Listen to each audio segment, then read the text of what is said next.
One of the most valuable lessons in our spirit life journeys is our ability to realize the God within us.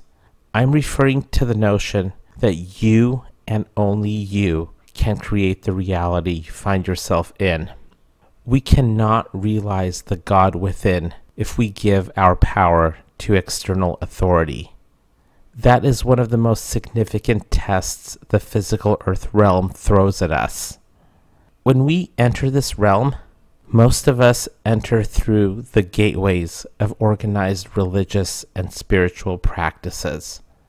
Baptisms, christenings, naming ceremonies, and birthday parties are just a few examples. Such rituals give us the impression many answers to life's questions are external to us. We form the impression that this gnosis is managed by proclaimed leaders, people and organizations to whom many of us have given our trust and our power without the immediate realization that they have a vested stake in the manner in which these answers are disseminated to us and the roles these answers play in our lives. Spiritual and religious doctrines and the narratives that support them project a succinct message. The message is that we will eventually die. I refer to this as the death grid. The death grid is a web of understanding that sits at the foundation of most religious and spiritual doctrines and the narratives they are embedded in. When one gives the power of answering life's important questions to religion or to spiritual traditions, the answers will bear the energetic signature of the death grid. The answers will eventually lead to a certainty that you will encounter a point where your physical body ceases to function. The death grid is not intended to be an adverse force in this realm. It has not been created to hold you back from experiencing and realizing a true sense of freedom.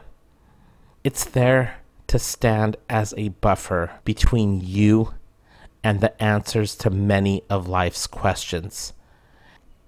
The death grid represents the essence of captivity. Not physical captivity, but the captivity of the soul. It's quite a symbiotic relationship. The captivity of the soul feeds the death grid as much as the death grid captivates the soul. The operative words here are captivity and captivate. If one believes the answers to life's important questions are found externally, they will choose the answers from religious or spiritual doctrines that resonate with them. In other words, they will seek gnosis that captivates them. In that respect, they're inviting captivity. They're extending nourishment to the death grid through their captivation with the information broadcast through it, while at the same time, they embody the captivity that is created by the death grid.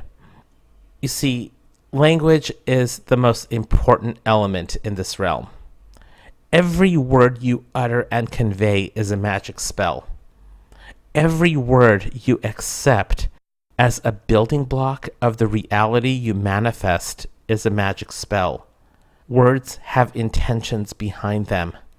Pay very, very close attention to the intentions they embody.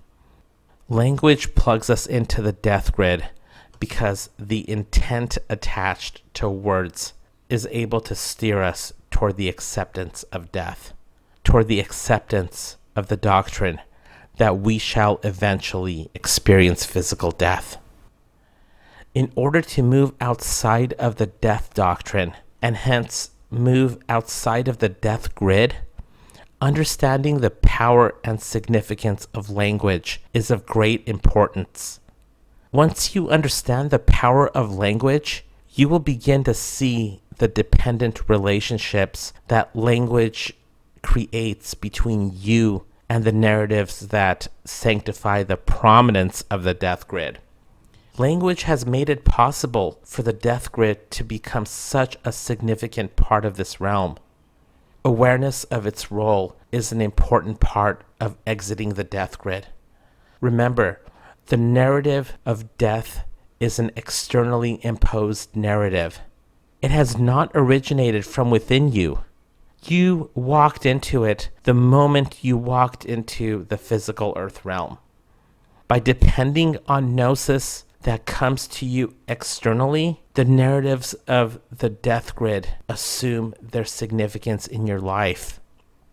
If death is a part of your destiny in this incarnation, there is nothing wrong or nothing adverse about being a part of the death grid and all the assumptions and narratives that surround it.